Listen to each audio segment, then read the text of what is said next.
ciidamadii badbaado qaran oo hub qaatay madaxtooyada oo qarka u saaran inay dhufays noqoto mushaar la-aantii oo saameyday muuse suudi iyo ilaaladiisii oo ku amray inay madaxtooyada galaan kala caracaawa ka taagan filada saraakiishii badbaado qaran oo soo dhoobtay xerada mirinaayo iyo gaadiid dagaal oo lagu arkayo daljirka dahsoon war soomaaliya shaargareeya warkan weyn oo ku faafaya dunida xog degdega iyo xaalo adag ayaan tibin toosa idinkaga haynaaye shaargareeya oo youtube-keena galwarada t v subscribe soo saaray waa hagaag aan ku bilaabo. warbaahinta galwarada ayaa heshay muuqaalo sira iyo codad qarsoon iyo xogo waaweyn oo muujinaya in ciidamadii badbaado qaran ee ku sugnaa gobolka shabeellada dhexe ay magaalada muqdisho toos soo galeen aaga xerada mirinaayo ay hadda ku sugan yihiin sida xogaha kala duwan ay helnay waxaana horboodaya muuse suudi yalaxow oo ah senatar ka tirsan baarlamaanka soomaaliya. muuse suudi oo qaar ka mid a ciidamada badbaado qaran ayuu haayeen ilaaladiisa gaarka ay saameyday mushaar la-aanta ay cuneen siyaasiyiinta aanu warbixino hore idinkugu sheegnay mushaarkii ciidanka qaranka. ciidamada badbaado qaran oo u dulqaadan waayey in dirbabo lagu bilaabo mushaar la-aan joogto ah ayaa wararka kala duwan ee aan helayna waxay sheegayaan inay hadda diyaar u yihiin inay si toosa u weeraraan madaxtooyada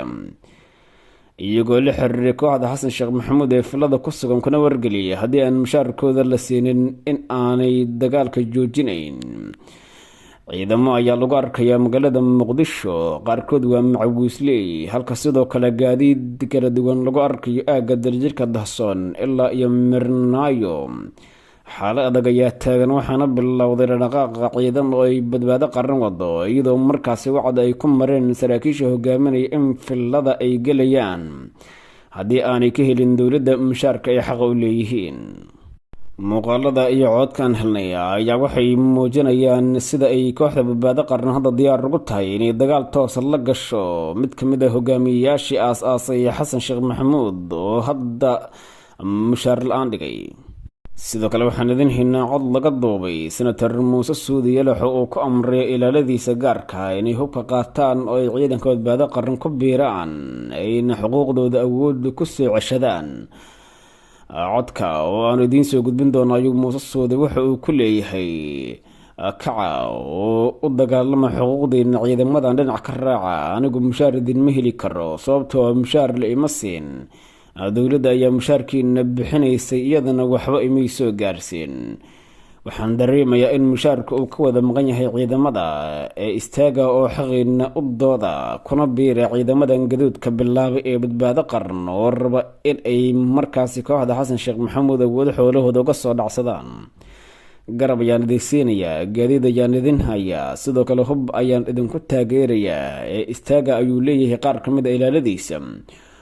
oo markaasi ka dalbada inuu siiyo mushaarkii uu ugu talagalay maadaama isaga ay ilaalo u yihiin markii horena ay ka tirsanaayeen ciidamada qalabka sida gaar ahaan kooxdii badbaado qaran ee bishii abriil ay mucaaradka xasan sheekh maxamuud hogaaminayay magaalada muqdisho ka aas-aaseen. saraakiisha qaar ka mid a oo sidoo kale nala soo xiriir ayaa noo sheegay hadda inay ku sugan yihiin deegaanka mirinaayo ayna sugayaan keliya amarka taliyahooda oo ay sheegay inuu ku sugan yahay gobolka shabeellada dhexe markuu amarkaasi bixiyana ay si toosa filada u tegi doonaan iyadoo haddaba ay sheegay inay dhoolatus ka bilaabeen aagga daljirka dahsoon ayna tijaabinayaan awoodooda ku aadan cidda ka hor imaan karta iyo cidda la dagaalami karta marka ay bilaaba inay xuquuqdooda si xooga ku raadsadaan. waxa uu sheegay sargaal kaanala soo xiriiray annaga xuquuqdeena ayaa naga maqan muwaadiniin ayaanu nahay qarankeena ayaan difaacaynaa furanta shabeellada dhexe ayaanu muddo bilooyina ku jirnay waa markii ugu horreysay ee aan weynayno mushaarkeena. sanadihii madaxweyne farmaajo joogay mushaarkeena hal habeen xataa nagama diba jirin 26 ayay bisha maraysaa mushaarkeena 25 ayuu noo soo dhici jiray. waa arrin fajac nagu riday hadda ayaanu diyaar u nahay inaan xuquuqdeena raadsano keliya xuquuqdeena kuma raadsanin inaan warbaahinta ka qaylino laakiin awood ayaan adeegsanaynaa. hadda ciidankii aan hogaaminayay waxay ku sugan yihiin muqdisho oo mirinaayo ay ku xariisan yihiin amarkayga oo keliya ay sugayaan haddii ay 27 bishana soo gaarsiin waayaan xuquuqdeena waxaan diyaar u nahay inaan weerar toosa ku qaadno ayuu yidhi.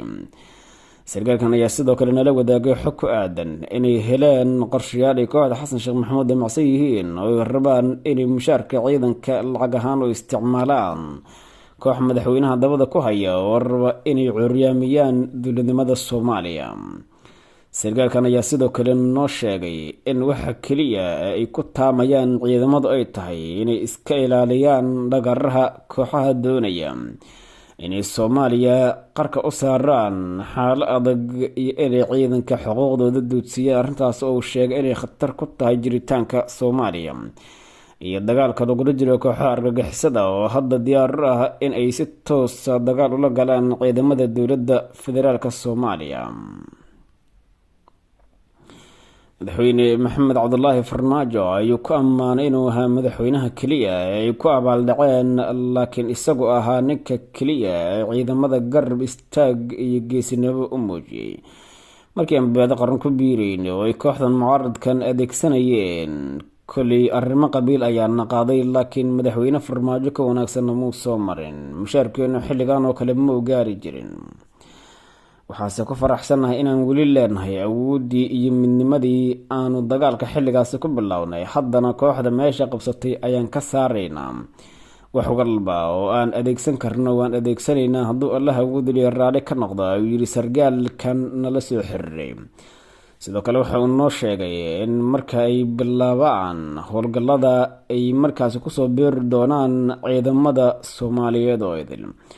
deegaanada shabeellada dhexe. ciidamadii ku sugnaa oo idil diyaar u yihiin inay xuquuqdooda raadsadaan. annaga keliya ma ahan cidda ay xuquuqda ka maqan tahay, laakiin ciidamada qalabka sida oo dhan bishan mushaar ma gaarin. guuto kastoo ay ahaadaanba way leeyihiin xuquuqdooda, taas ma garan karna ilaa iyo hadda. ma dowladda ayaa xoolaheennii cuntay mise si kale waxu qaldan yihiin, ayuu yihi sarkaalkan oo sheegay hadda inay diyaar yihiin inay xuquuqdooda awood ku soo dhacsadaan, iyagoo markaas qorshaha ugu weyn ay leeyihiin ay tahay inay soomaaliya ka dhigaan meel aan mushaarka ciidanka layska cuni karin. wuxuu sheegay annaga uma lihin awoodoo keliya inaan la dagaalano argagixisada, laakiin siyaasiga raba in annaga oo dabka ku jirno oo dusheenna wax ku cuno kama yeeli doono oo awoodayaan u leenahay inaan ka hortagno arrintaasi. sarkaalkan oo ku sugan gobolka shabeellada dhexe, laakiin ciidamadii uu hogaaminayay muqdisho ku sugan yihiin, ayaa sheegay 27 ayaa inoo ballana haddii ay xuquuqdeedna siin waayaan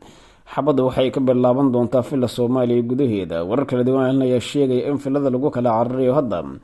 siyaasiyiintii xasan sheekh maxamuud safarka u raacay mooye kuwii kale ay ka baxeen oo ay guryahooda kala aadeen iyadoo looga tegay qaar kamid a ilaalada madaxtooyada. shagarayo xogaan qaybta falaa nugul wadaag aragtida intan kulanti dambe nabadgeliyo.